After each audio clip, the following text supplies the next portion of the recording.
The headlines. Army denies shooting at protesters in Rivers community. Abia State PDP rejects tribunal verdict. FG targets 0.6% poverty, 6.3% unemployed rates by 2030. NNPCL denies plan to increase petrol pump prices. Ivory Coast president removes PM, dissolves government. Drake releases For All the Dogs album. Arteta gets injury boost ahead of Man City clash.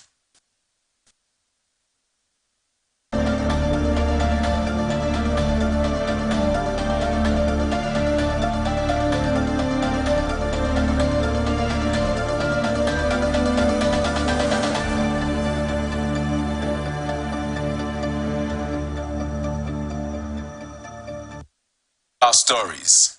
6th Division Nigerian Army, Port Harcourt has debunked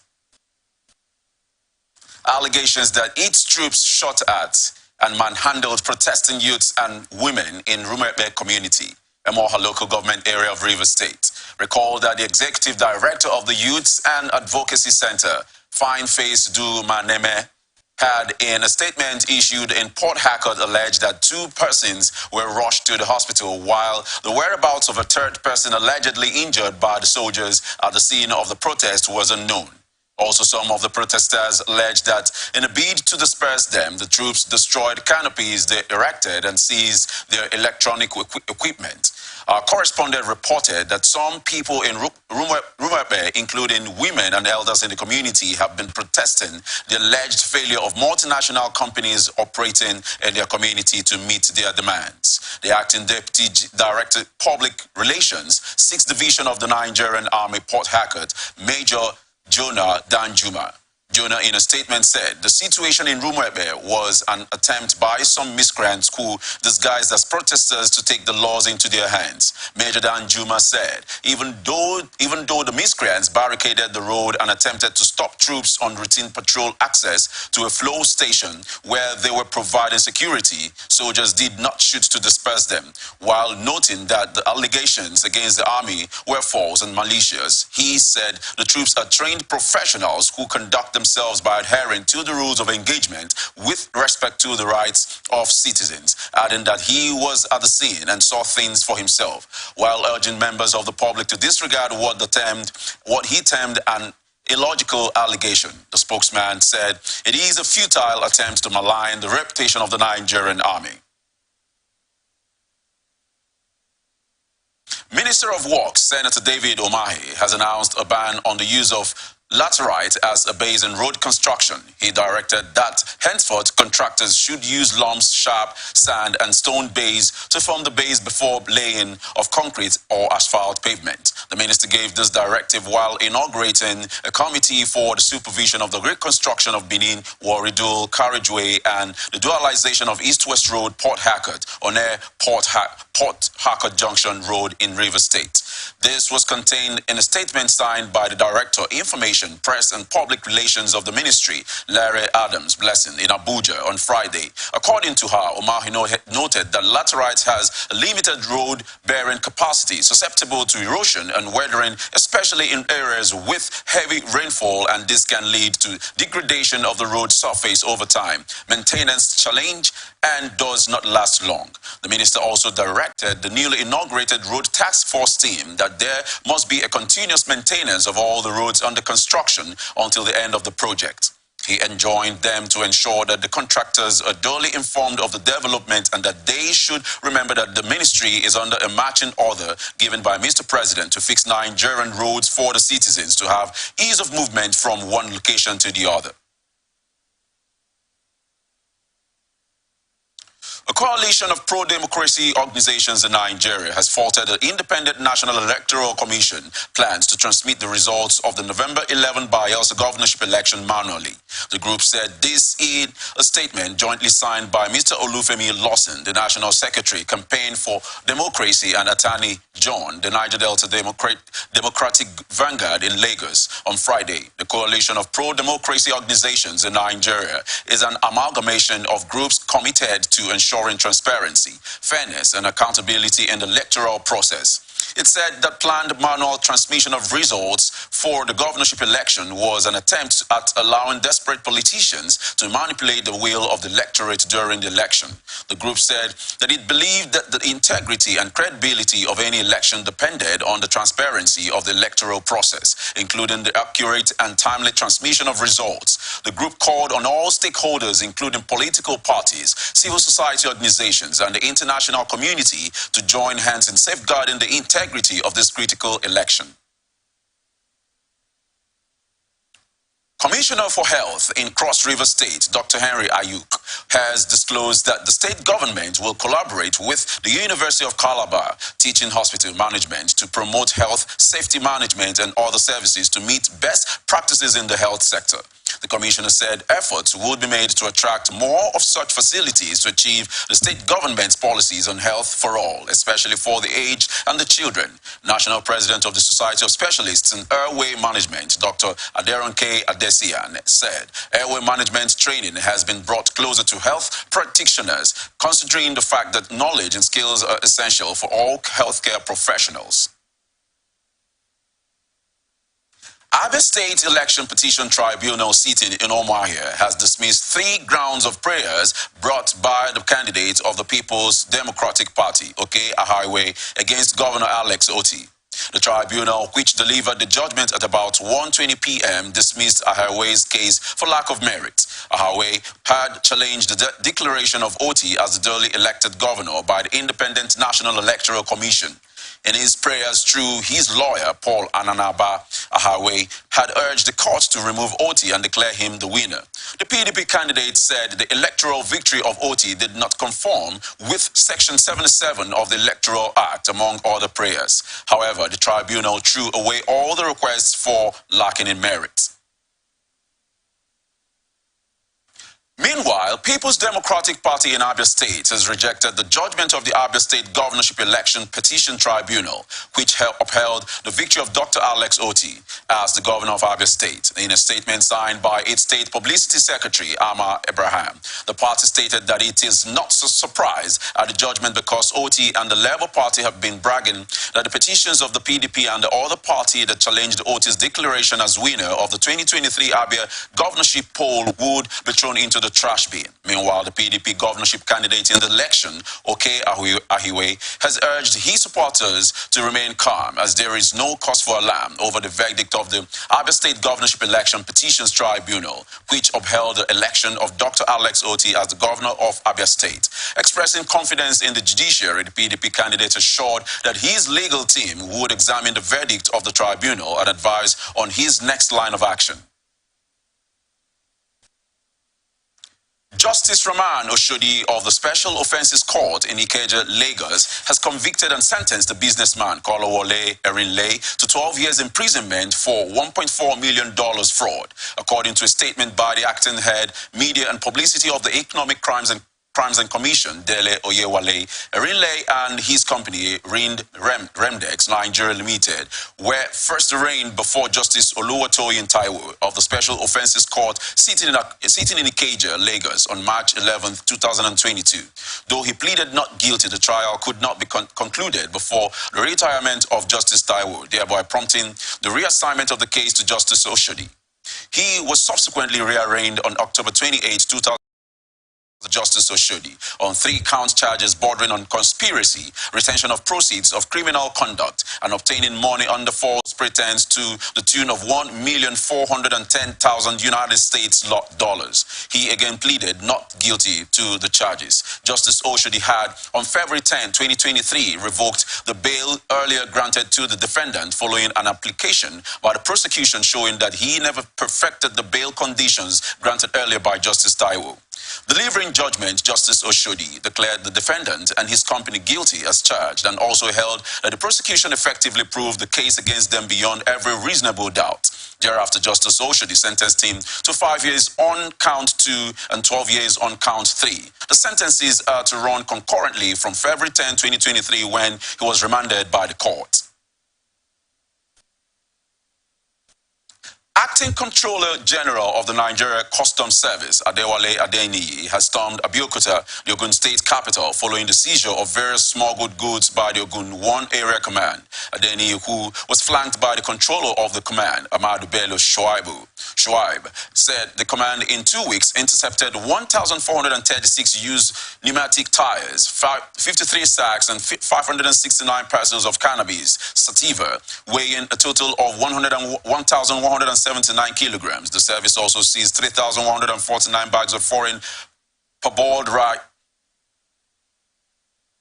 The service also seized 3,149 bags of foreign parboiled rice, each weighing 50 kilograms, alongside 32 vehicles used for conveyance, among other items. While addressing newsmen at the NCS headquarters in Abeokuta, Adeniyi said his presence in Ogun underscored the NCS's unwavering commitment to safeguarding Nigeria from potential road accidents and harmful substances. The acting Controller General expressed concern over the importation of foreign used pneumatic tires, otherwise known as Tokumba tires. He stressed that the seizures are a testament to the NCS's renewed determination and strategic deployment of both human and material resources.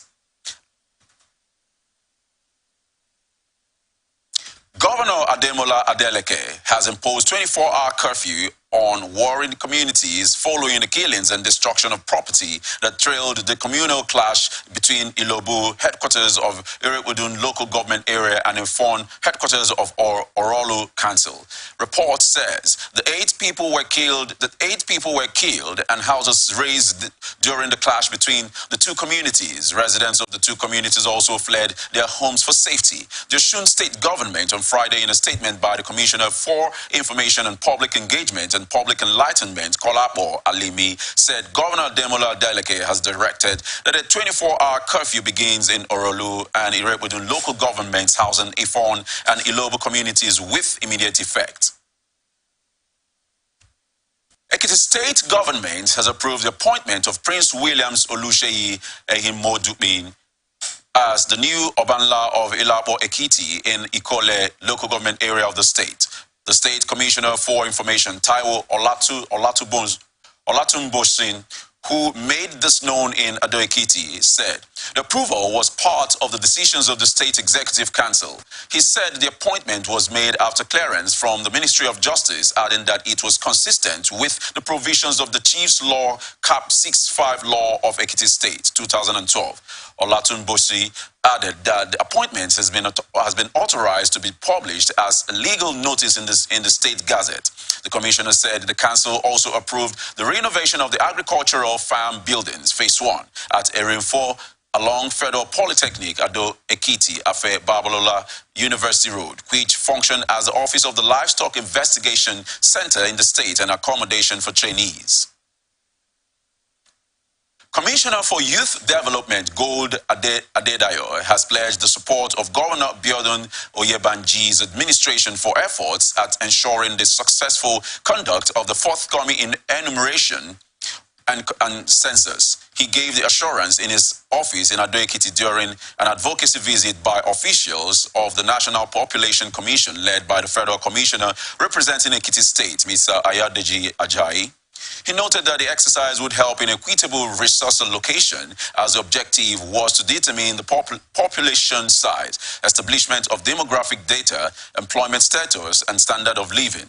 The commissioner, who stated that the present government would not leave any stone unturned in the affairs of youth, said the ministry had engaged different youth organizations, including their umbrella body, the National Youth Council of Nigeria, on ways to bring them on board in the affairs of the government. He also revealed areas of seeking international collaboration to help the development of youth towards bringing out the potential embedded in them to be positively engaged and useful to themselves, as well as make them employers of labor.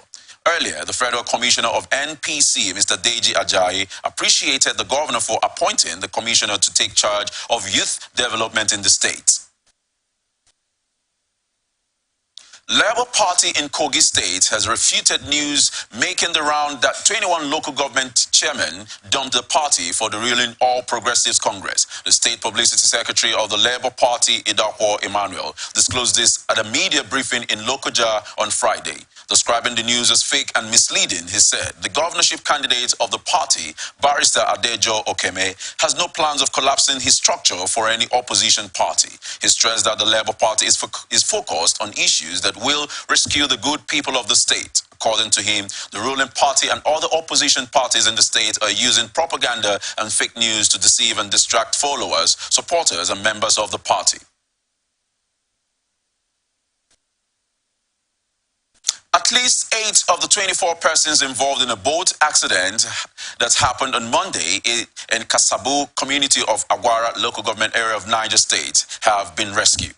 The boat was conveying the passengers to the Yauri Fish Market in Kebbi State when the mishap occurred. A statement issued by the Director of Media and Strategy, Ministry of Humanitarian Affairs and Disaster Management, Habibu Wushishi, said they were rescued through the combined efforts of divers and owners of the boat. The ministry stated that the rescued are receiving treatment before reuniting with their family members. Earlier, the state's Commissioner of Humanitarian Affairs and Disaster Management, Ahmed Baba Suleiman Yumu, and the Permanent Secretary, Barrister Mairo Muhammad Man, had condoled the bereaved families and while assuring that the ministry will intensify an awareness campaign in riverine communities to forestall future occurrences. Yomu commended the effort of local divers, boat owners, staff of the ministry, Niger State Emergency Management Agency, Agwara Local Government Desk officers, and Kebbi State Government for the job well done. Governor Mai Mala Buni of Yobe State signed into law on Friday 2 bills establishing the Hisbar Commission and the Yobe State Information Technology Development Agency. The news was disclosed in a statement by Maman Mohammed, Director General, Press and Media Affairs, to the governor.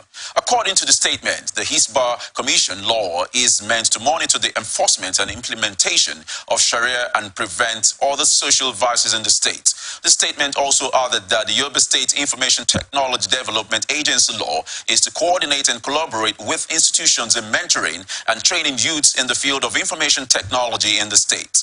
According to the statement, the two laws enacted by the Yobe State House of Assembly and signed by Governor Buni come into effect immediately on Friday, October 6, 2023. Muslim Rights Concern has commended the Kano State government for prohibiting some textbooks in nursery, primary, and secondary schools due to harmful and sexually explicit content.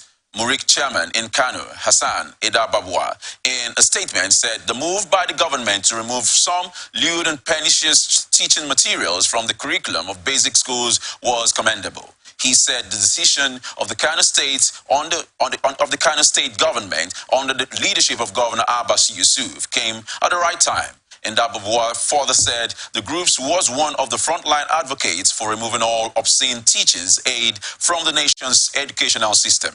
Kano State government on Thursday said it had banned the use of some textbooks across nursery, primary, and secondary schools in the state due to harmful and sexually explicit contents.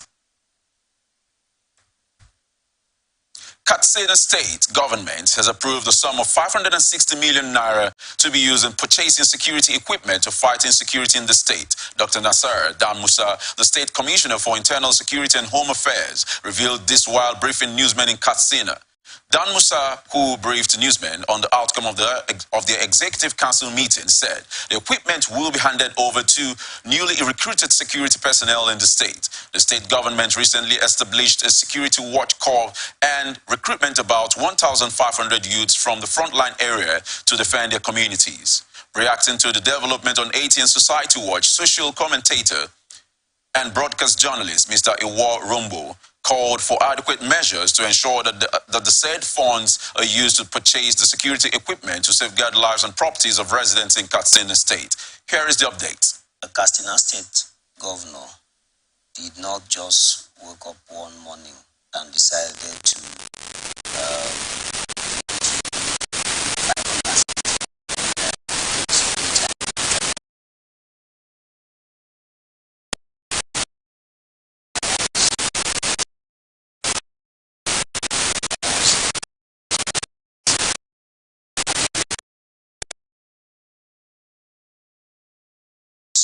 should have a public procurement board that would be able to know what is the cost of getting security hardwares for the Katsina State, and so Katsina State Security Network Watch. Now, we try to do something like that here in River State, what we call the Neighborhood Watch. And whatever might have come out of it today, I cannot tell, because their uniform was black and yellow, and you see them sometimes in ceremonies. But for now, I do not know what has become of them. I just hope that of Katsina State, the citizens, will feel the impact. Mr. Iworombo further spoke on the need to synergize security agencies with the Katsina Watch Corps and continued financing to sustain the security outfit. Here is the update. Because for the Katsina to launch over $500 million into the internal security.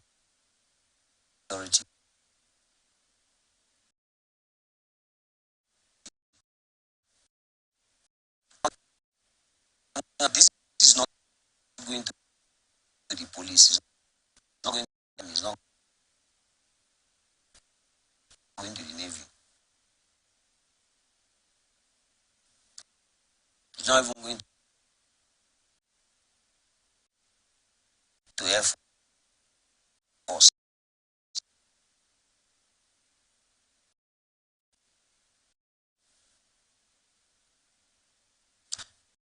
It is going to the internal state security arrangement, which they call the Katsina State Security Network. Yeah.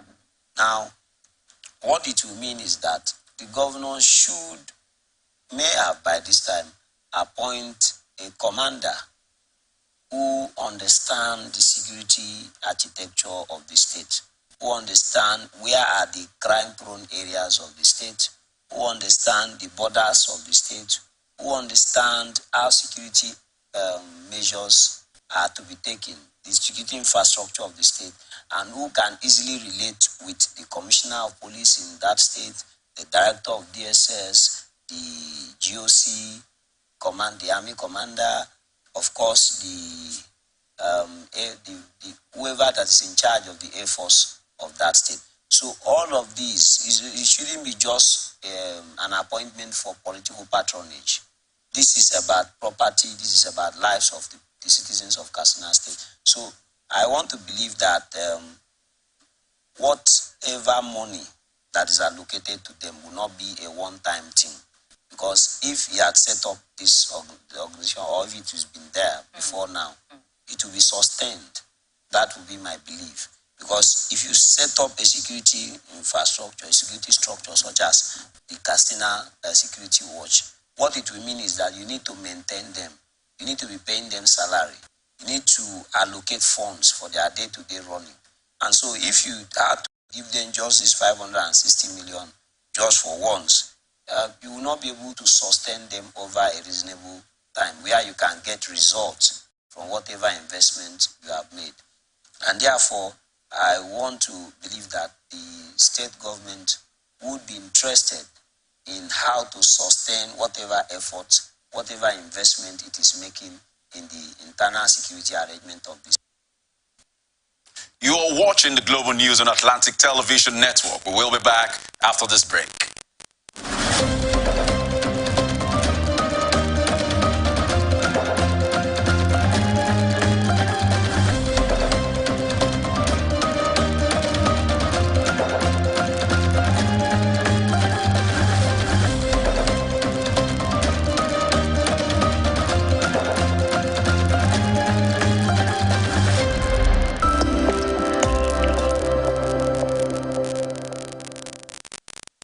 Now to the rest of our stories.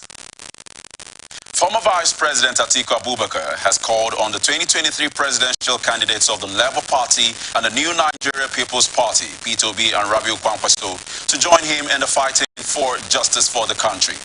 Atiku made this known during the World Press Conference held in Abuja on Thursday, following the deposition of President Bola Tinubu's academic records by the Chicago State University.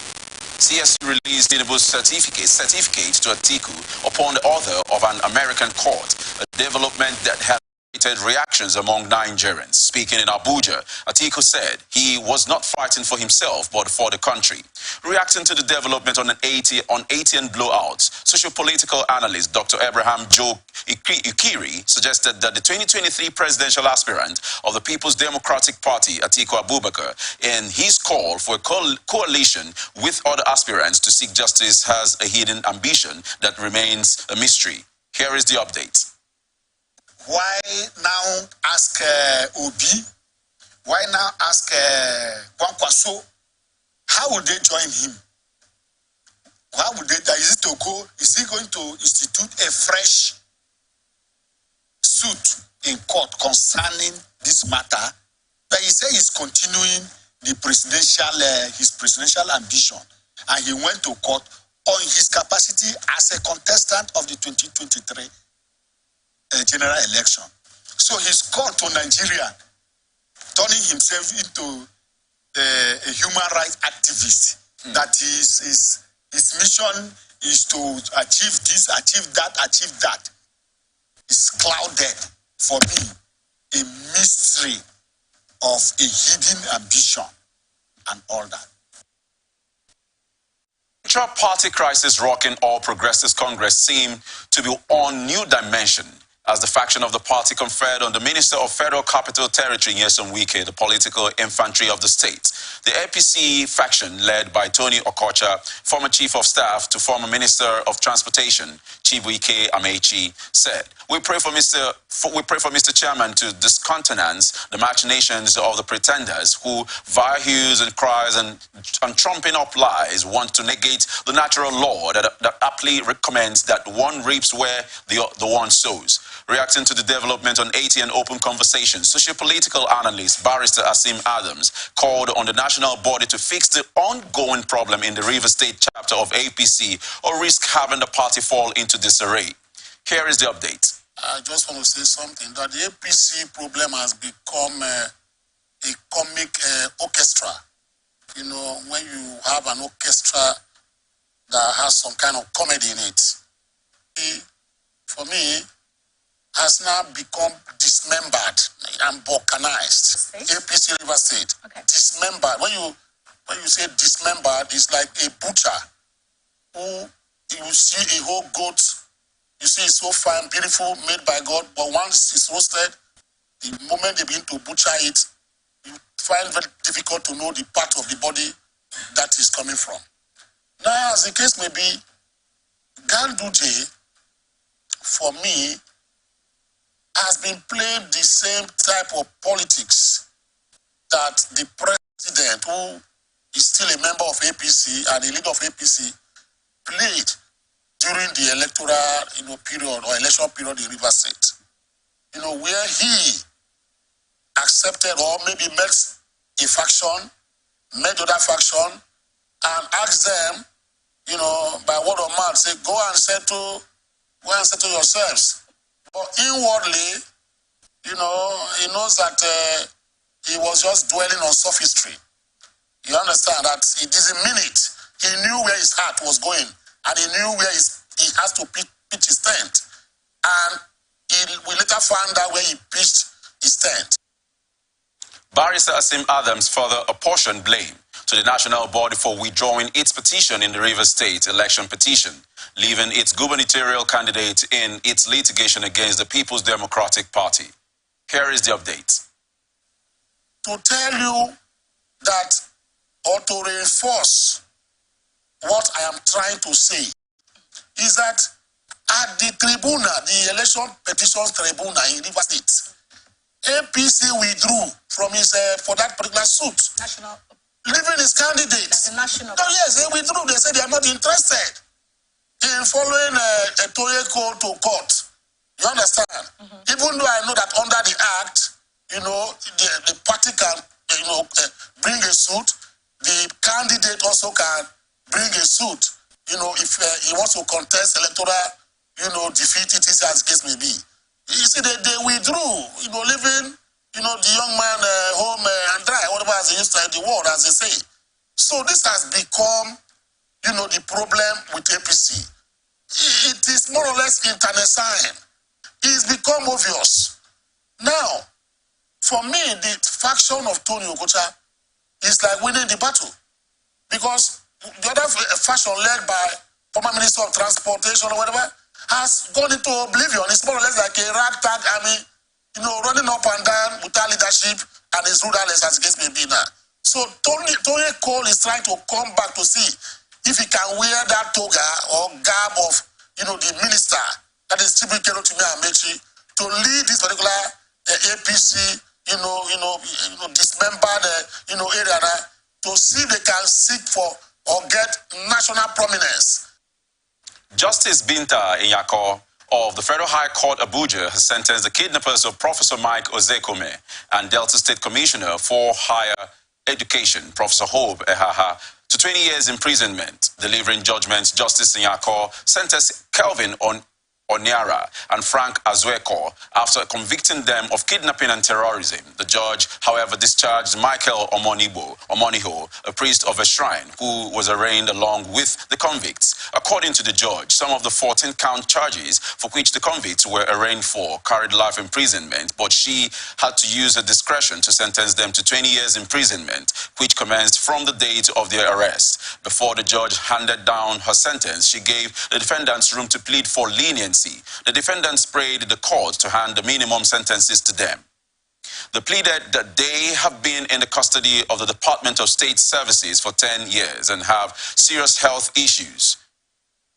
The trial judge, Justice Binta Inyako, admonished the defendants that being disadvantaged in society is not a ticket to committing crimes, and as no one has the right to vent their frustration on other citizens. She added that even though the nature of their offense demands sentencing to death or life imprisonment, she took into consideration the fact that they have been in the custody of the DSS since 2013.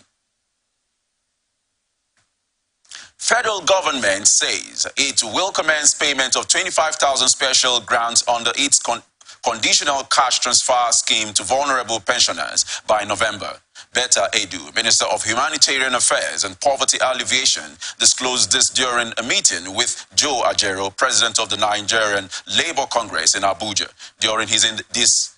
During the Independence Day speech, President Bola Tinubu said the federal government will begin cash transfer of 75,000 naira to 15 million vulnerable households at 25,000 naira per month for 3 months. Reacting to the development on ATM blowout, socio-political analyst Dr. Abraham Joe Ikiri criticized the program, saying that it is just for select few and not cutting across the entire population.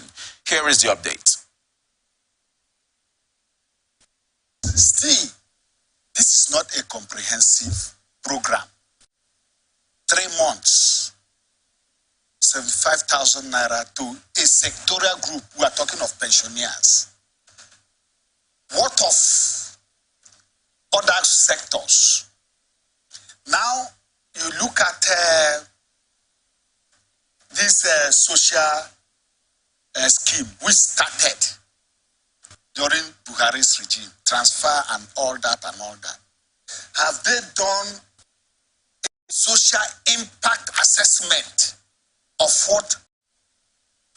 how that program had impacted the society before they now try to do other ones? In other words, if the subsidy on petroleum was not removed, would they bring this one? No. Abraham Joe Ikiri further proposed quick rehabilitation of the refineries to ensure domestic production, which he said will reduce the burdens of Nigerians at large. Here is the update. The removal of subsidy sparked inflation and everything. So one would have thought that to nip this in the bud, The answer to all those problems is the refinery. If you refine your product, distribute to our satisfaction, the cost of transportation of goods from one place to the other will reduce. That will also have a multiplier effect on all other activities. There will be no need to send 25,000 naira to how many? He said 15 million.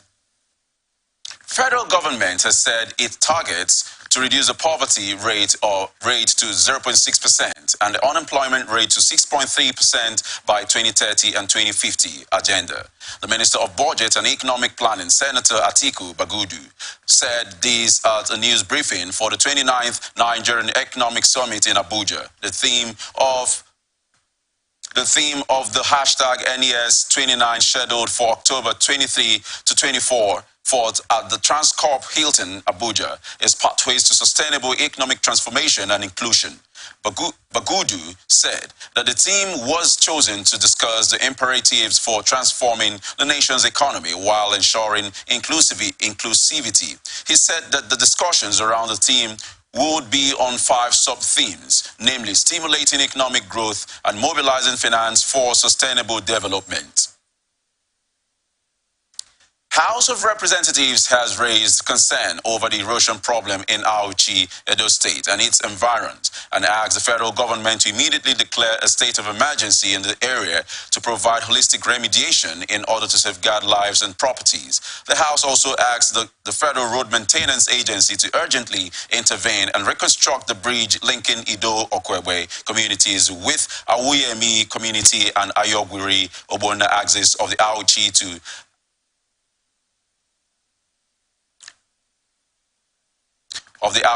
Aganebode Federal Highway to allow immediate access by vehicles and commuters to other parts of the country. The road linking Auchi and Aganebode was cut off by erosion, leading to the youths creating an alternative route through which they now extort commuters. Adopting a motion on notice sponsored by Honorable Anemero Dekiri, the House asked that the Federal Ministry of Works to compel the contractor handling the Auchi Aganebode Road project to resume work without delay. The House also asked the Rural Electrification Agency to replace the damaged electricity poles, wires, and its other components and reconnect the affected communities to the national grid. He therefore called for the need to stem the ugly trend of environmental degradation in Esako Federal Constituency, Edo State. House of Representatives has urged the federal government to conduct a forensic audit of its staff to address the problem of ghost workers with a view to saving money and reducing the increasing wage bill. The House also asked the government to embark on cost-cutting measures to reduce all the non-debt recurrent expenditures in the nation's budget. The resolution was reached by the Green Chamber following a motion at the plenary by Honorable Ademorin Kuye from Lagos State. The lawmaker disclosed that federal government personnel expenses, pensions, and other non-debt recurrent expenditures have increased by 241% in 13 years, from 2.4 trillion naira in 2011 to 8.27 trillion naira in 2023. He stressed that the country's revenue within the period received massive hits from debt servicing obligations, while the government has little or nothing left for recurrent expenditures and has resorted to borrowing. Kuye added that the country's debt servicing obligations gulped 97% of the total revenue of the 3.4 trillion naira generated in 2011, with the government expending 3.34 trillion naira on debt servicing. According to him, this meant that all federal government salaries, overhead, and capital expenditures within the period were financed with loans and support from the Central Bank of Nigeria. Here is the update. Note that the federal government personnel, expenses, pensions, and other non-debt recurrent expenditure increased by 241% in 13 years, from 2.4 trillion in 2011 to 8.27 trillion in 2023. Also note that the total not debt expenditure from 2011 to 2023 is 51.97 trillion, while 42.24 trillion was expended from 2015 to date, which represents 81.8% of the total expenditure of the period under review. Aware that the country's revenue within the period received massive hits from debt servicing obligations, the government have little or nothing left for the recurrent expenditure and has resorted to borrowing. Also aware that the debt servicing obligation got 97% of the total revenue of 3.42 trillion generated in 2011. Nigeria expended 3.34 trillion on debt servicing, meaning all federal government salaries, overhead, capital expenditure was financed with loans and Central Bank of Nigeria support. Contributing to the debate, a member from Katsina State, Honorable Sada Soli, described the motion as an indictment on the National Assembly because saying that it has failed to carry out due diligence on the annual budget is as enshrined in the Constitution. According to Honorable Soli, the Parliament has not paid much attention to personnel and overhead costs of the government as contained in the annual budget during budget defense. He urged the leadership of the House to allow robust scrutiny of overhead and personnel estimates in the 2024 budget, which will soon be presented to the National Assembly by the President. Here is the update. Mr. Speaker, this motion, sadly, is an indictment on National Assembly. Referring to Section 88 and 89 of the Constitution of the Federal Republic of Nigeria, this motion is a challenge on us. Historically, with reference to my service to this August chamber, I think we have not paid attention to this particular issue this motion is talking about. Year in, year out, we have not paid attention to personnel costs in our budgetary system. Any attempt committees made to touch or to interrogate personnel cost expenditure, recurrent expenditure, which are components of non-date recurrent expenditure of our national budget, we face daunting challenges with our appropriation committees.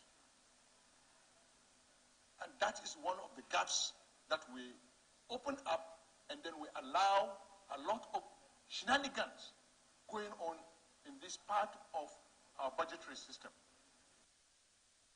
The motion was adopted by the House when put to voice note.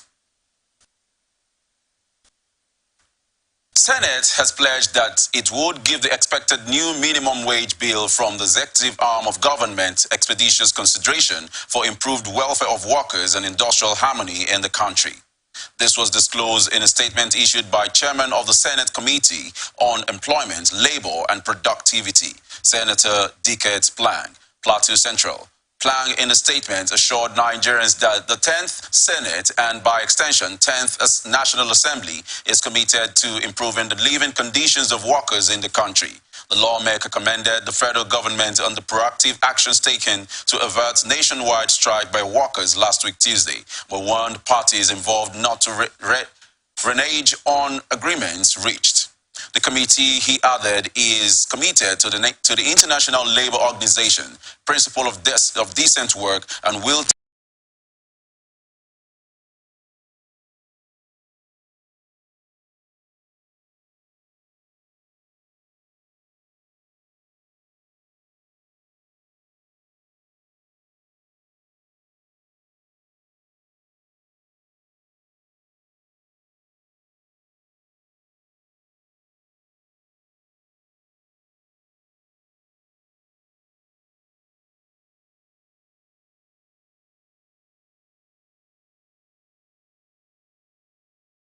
retail stations sell the best quality products at the most affordable prices. Since President Bola Tinubu assumed office on May 29th, declaring that fuel subsidy is gone, the NNPC has increased its prices at least twice, now costing 3 times the cost at the time, below 200 naira per litre. Meanwhile, household kerosene prices surged by 57.18%, reaching 1,272 naira 40 kobo per litre in August. According to the National Bureau of Statistics, this sharp increase from last year's 809 naira 52 kobo in August 2022 highlighted escalating energy costs. The report revealed an uptick on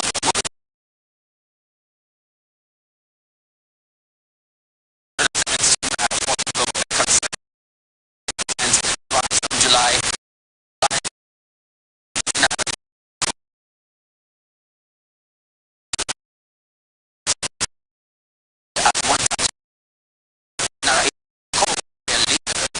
Closely by and Abuja, 400 on the pricing.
On economic productivity, growth, and many others. Here is the update.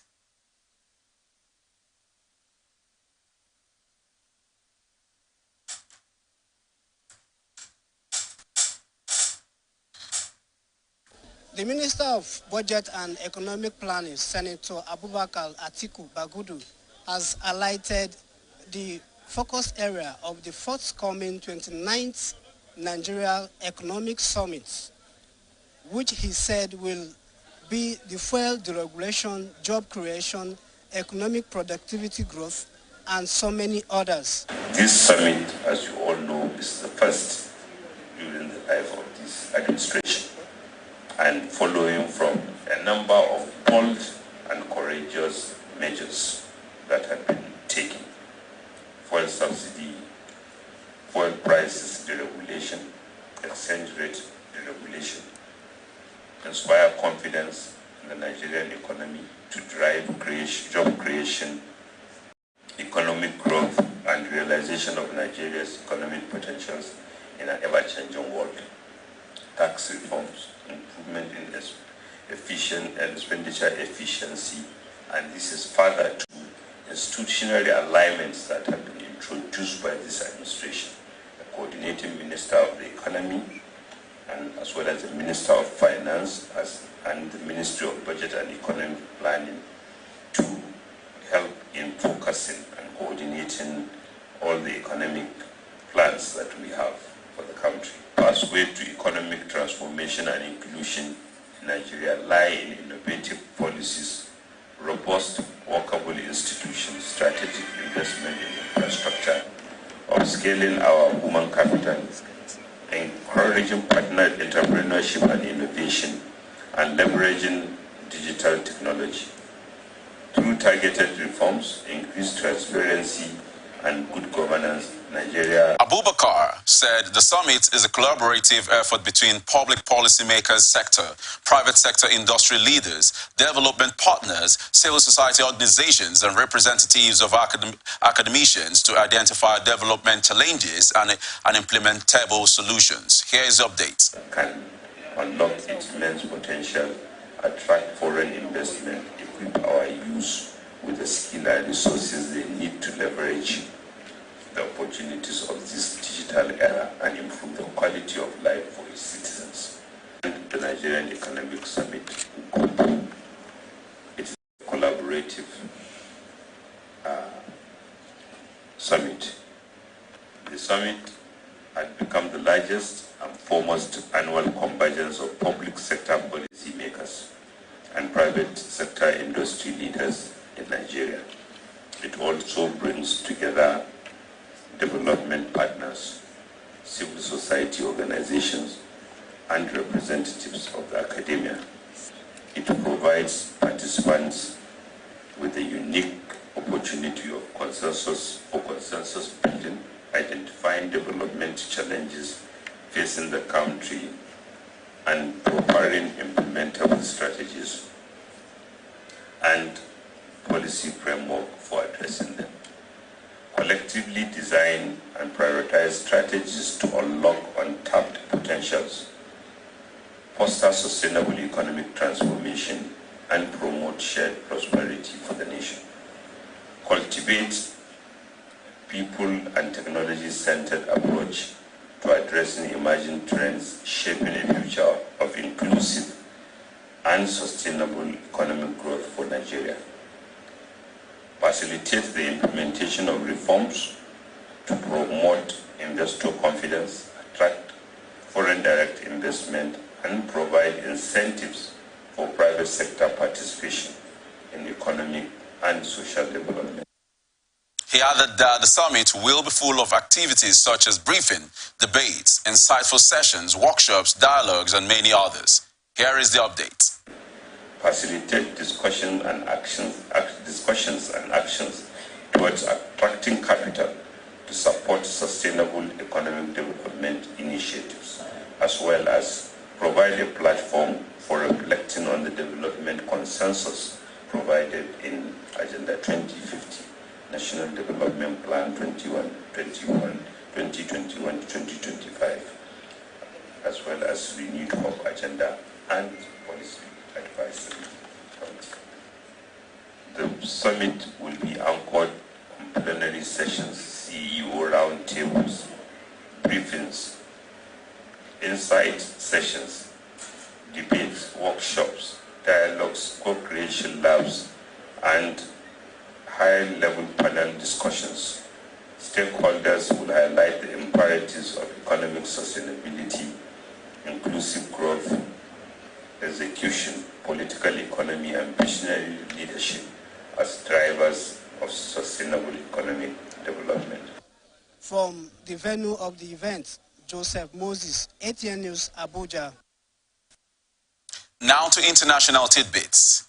Zimbabwean authorities have imposed restrictions on several parts of the country, including the capital, to fight a resurgence of cholera-related deaths. The cash-strapped nation's health ministry said in an overnight statement it had recorded 36 new suspected cholera cases. In the capital, Harare, people have been discouraged from shaking hands, eating at gatherings, and buying food from unlicensed vendors.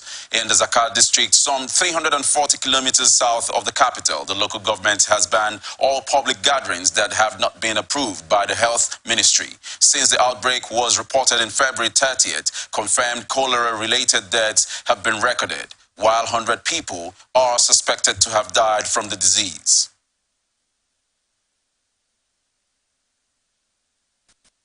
Ivory Coast President Alassane Ouattara has dismissed his Prime Minister, Patrick Achi, and announced the upcoming formation of a new government 2 years before the next presidential elections. According to a statement by Presidential Secretary General Abdulrahman Sees Ouattara signed a decree ending the duties of the Prime Minister, who is the head of the government, as well as those of the members of the government. The head of state expressed his gratitude to Prime Minister Patrick Achi and all the members of government for their service to the nation over the last years. The decision had been expected in recent days after the president informed members of the government of an upcoming reshuffle during the last cabinet meeting on September 28th.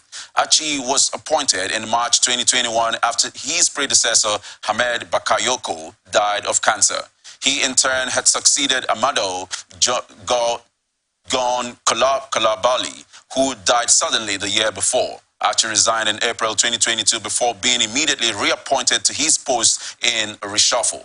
Winning 60% of municipalities and 80% of the regions in September elections, the ruling rally of Hofetis of Democracy and Peace Party is favorite for the 2025 elections.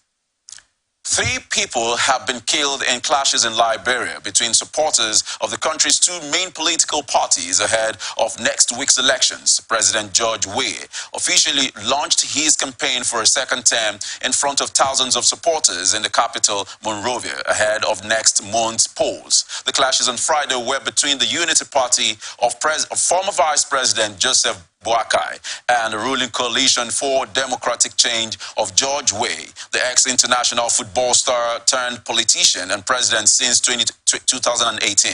In a statement, the UN and ECOWAS called on the leaders of the 2 parties to urge their supporters to refrain from provocation and any other acts of violence. At least 40 people have died in flash floods inundating India's northeast as army teams plotted helicopter rescues for more of thousands stranded in the deluge. Violent torrents struck the remote state of Sikkim on Wednesday after the sudden bursting of an high-altitude glacial lake near India's borders with Nepal and China. Downstream search and rescue team recovered more bodies overnight as the waters cut a swathe through the countryside towards the Bay of Bengal. According to a state government bulletin, nearly 8,000 others were taking shelter at makeshift relief camps set up at schools, government offices, and guest houses. President Joe Biden is under fire from both sides of the political spectrum after his administration announced new border wall construction in Texas. Biden has said he is unable to stop the work because the funding was signed off while Donald Trump was president. Members of his Democratic Party said walls did not work, while rival Republicans accused him of hypocrisy. While campaigning for president in 2020, Biden promised he would not build another foot of wall if elected and said it was not a serious policy solution. But his administration signed off on the construction of the new barriers along the border in southern Texas as the growing number of migrants in U.S. cities such as New York has become a challenge for the president, who has faced intense criticism over his handling of the border. And now, entertainment news. Lagos State Police Command has identified Ms. Feyisayo Ogedembe, an auxiliary nurse, as the prime suspect in the Mohbad's death, while Naira Marley, Sam Larry, Prime Boy, and 1 other have been named suspects. Commissioner of Police Idowu Owuhonwa also said Naira Marley and Sam Larry denied complicity in the death of singer Mohbad.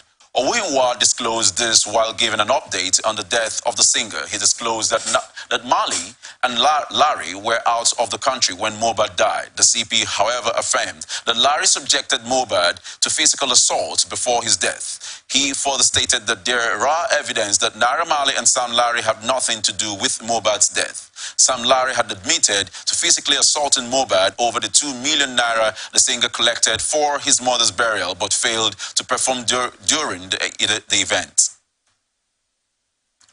Popular American rapper and actor Curtis James Jackson, popularly known as 50 Cent, has expressed interest in the idea of organizing a show in Nigeria for a second time. The multi-talented musician recently announced his upcoming 2023 tour titled The Final Lap Tour. While promoting his tour, he shared a photograph of himself donned in traditional Nigerian attire, hinting at his interest in performing in Nigeria again. 50 Cent had held his debut performance in Nigeria in 2004 at the Star Mega Jams concert, though an official date for the concert has not been announced. Yet, 50 Cent's fans in Nigeria are excited at the prospect of an event of that magnitude. Drake has dropped his 8th studio album, For All the Dogs. It hit streaming services after weeks of delays, marking his first solo album since 2022's Honestly Nevermind. For All the Dogs spawned his Hot 100 #1 single, Slime You Out, featuring SZA. The song marked Drake's 12th #1 single on the Hot 100, tying him for 5th all-time. His latest feat moved him closer to surpassing Michael Jackson for the most among solo males, as the king of pop sits at 13. Drake and For All the Dogs album, aside from Slim You Out, revved up anticipation when he released his 6th entry in his AM 2 PM series with 8 AM in Charlotte. The 6-minute clip dropped during the wee hours of the morning and starred his son Adonis. Charlotte caused waves on social media, sparking questions about who Drake was addressing in some of his lyrics. The internet has tossed numerous names in the ring, including Metro Boomin, Youngboy NBA, Charlamagne the God, and Kanye West Billboard. And here now is ATN Sports News. Juventus and France midfielder Paul Pogba B sample has confirmed the presence of testosterone. The 30-year-old former Manchester United player, a World Cup winner in 2018, faces a ban of up to 4 years. The original tests by the Italian anti-doping agency showed the presence of testosterone metabolites. On Friday, Pogba learned that the analysis of his B sample carried out on the previous day had produced the same result. Under the World Anti-Doping Code, Pogba is liable to a 4-year suspension, which could be halved if he proves that he was not at fault. The ban could even be limited to a few months if the use of the substance took place out of competition and is not related to his level of performance. Pogba's representative said last month that the testosterone came from a food supplement prescribed by a doctor he consulted in the United States. Testosterone promotes muscle development. Arsenal manager Mikel Arteta says both Bukayo Saka and Thomas Partey are in contention to face Manchester City this Sunday. Saka limped off during the Gunners' 2-1 defeat to Lens in the Champions League on Tuesday night. The England winger was holding his leg as he fell to the turf, with Arteta confirming that he had suffered a muscular problem and that is what was a worry. But speaking at his press conference on Friday, Arteta said he is in contention. Arteta also revealed Thomas Partey will be available for the top-of-the-table clash after recovering from a groin injury. The Ghanaian midfielder, who had not featured since August, was an unused substitute in the 2-1 loss to Lens. Former Manchester United manager Sir Alex Ferguson's wife, Cathy, has sadly passed away, aged 84, leaving behind her husband and their 3 sons. Mirror reports a statement issued by the Ferguson family said she survived by her husband, 3 sons, 2 sisters, 12 grandchildren, and 1 great-grandchild. The family asks for privacy at this time. Lady Cathy, formerly Holden, met Alex in 1964 and they were married in 1966 before giving birth to son Mark 2 years later, following by twins Darren and Jason in 1972. She was supportive of her husband throughout his career at Old Trafford before he stepped down from his role and retired from football in 2013 to spend more time with her. A Manchester United club statement said, "Everyone at Manchester United sends our heartfelt condolences to Sir Alex Ferguson and his family. Lady Cathy was a beloved wife, mother, sister, grandmother, and great-grandmother, and a tower of strength for Sir Alex throughout his career." The iconic manager, during his 26 years with the club, won 38 trophies, including 13 Premier League titles, 5 FA Cups, and 2 UEFA Champions League titles. And that's the global news for tonight. Before we go, another look at the major stories. Army denies shooting at protesters in Rivers State. Abia State PDP rejects tribunal verdict.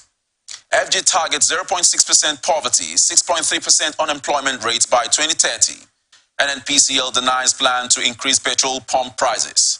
Ivory Coast president removes PM, dissolves government. Drake releases For All the Dogs album. Ateta gets injury boost ahead of Man City clash. I am Besala Chadamba. Thank you for watching. You can follow us on our social media platforms. Twitter at Atlantic TV Net, Facebook and YouTube at Atlantic Television Network, Instagram Atlantic TV Network. Do remember the peace and unity are the pathways to progress. Do have a lovely night.